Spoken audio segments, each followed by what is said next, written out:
माया माया क्या है? भ्रम। जो दिख रहा है वह सत्य लगता है, यह भ्रम है।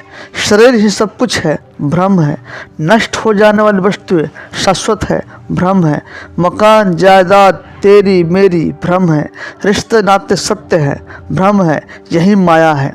दोस्तों, आपसे रिक्वेस्ट है कि प्लीज़ इस स्टोरी को अंत तक सुने। आपको अब तक का सबसे बेस्ट स्टोरी है ये, तो प्लीज़ आप पूरा सुने। छोटी सी प्रेरणादायक स्टोरी आपकी ज़िंदगी जीवन बदल सकता है, तो प्लीज़ आप अंत तक सुने। मैं, मेरा, तेरा, तुम्हारा, और जो व्यक्ति इससे अलग होकर स्वयं को देखता है उसका भ्रम तो मिटता है, लेकिन वह सत्य के नज़दीक पहुंच जाता है। तो वह है जो श्री कृष्ण कहते हैं, जो मुझसे अलग है, मुझसे भिन्न है, वही माया है।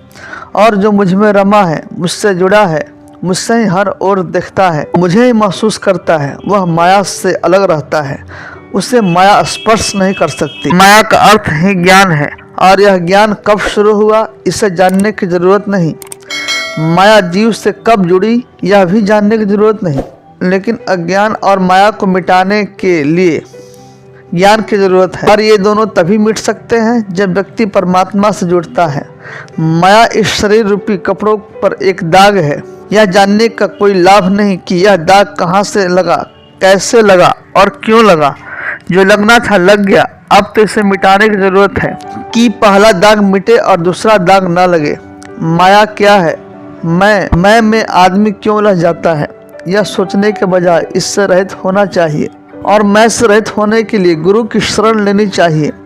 श्री कृष्ण ने अपने जन्म से पहले ही माता देवकी को अपने दिव्य स्वरूप के दर्शन करा दिए थे। माँ हैरान थी कि ऐसा दिव्य स्वरूप उसके बालक के रूप में जन्म लेगा, उसका बेटा बनेगा। लेकिन श्री कृष्ण ने तभी कह दिया था, माँ, मेरा यह दिव्य स्वरूप तुम्हें याद नहीं रहेगा, इसकी लेश मात्र भी स्मृति नहीं रहेगी, क्योंकि यदि तुम्हें मेरा यही रूप नजर आता रहा तो तुम मुझ में रमी रहोगी, और मैं वे काम नहीं कर सकूंगा जो मैं करने के लिए पृथ्वी पर आ रहा हूँ। और माँ माया में उलझ गई, भगवान का दिव्य स्वरूप भूल गई, सारी उम्र भूली रही। उसी दिव्य स्वरूप को वह अपना बेटा समझने लगी और उसी की सुरक्षा की चिंता करने लगी। उसकी चिंता जो सबकी चिंता दूर करते हैं, यही माया है। सुदामा ने एक बार श्री कृष्ण से पूछा, कान्हा, मैं आपकी माया का दर्शन करना चाहता हूँ, कैसी होती है? श्री कृष्ण ने टालना चाहा, लेकिन सुदामा की जिद पर श्री कृष्ण ने कहा, अच्छा, कभी वक्त आएगा तो बताऊंगा। और फिर एक दिन कहने लगे, सुदामा, आओ गोमती में स्नान करने चलें। दोनों गोमती के तट पर गए, वस्त्र उतारे, दोनों नदी में उतरे। श्री कृष्ण स्नान करके तट पर लौट आए, पीताम्बर पहनने लगे। सुदामा ने देखा कृष्ण तट पर चला गया है, मैं एक डुबकी और लगा लेता हूँ। और जैसे ही सुदामा ने डुबकी लगाई, भगवान ने उसे अपनी माया का दर्शन करा दिया। सुदामा को लगा गोमती में बाढ़ आ गई है, वह बहे जा रहे हैं।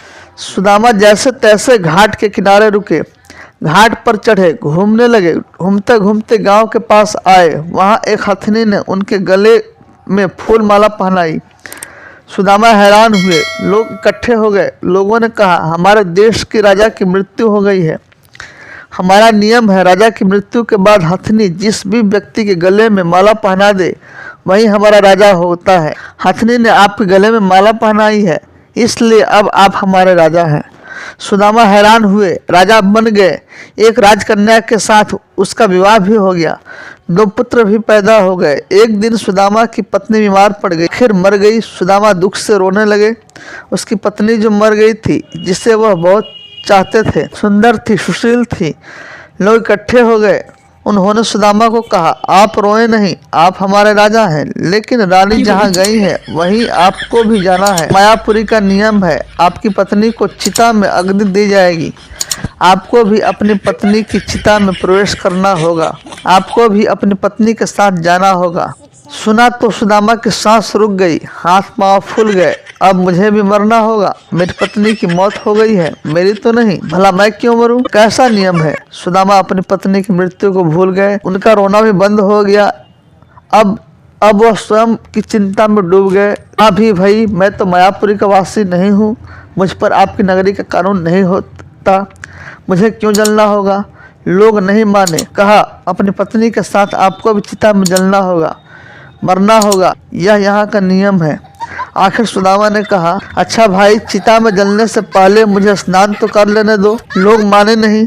फिर उन्होंने हथियारबंद लोगों की ड्यूटी लगा दी। सुदामा को स्नान करने दो, देखना कहीं भाग न जाए। रह रह कर सुदामा रो उठते।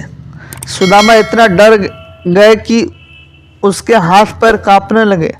वह नदी में उतरे, डुबकी लगाई और फिर जैसे ही बाहर निकले उन्होंने देखा माया नगरी कहीं भी नहीं। किनारे पर तो श्री कृष्ण अभी अपना पीताम्बर ही पहन रहे थे। वह एक दुनिया घूम आए, मौत के मुंह से बचकर निकले हैं। सुदामा नदी से बाहर आए। सुदामा रोए जा रहे थे।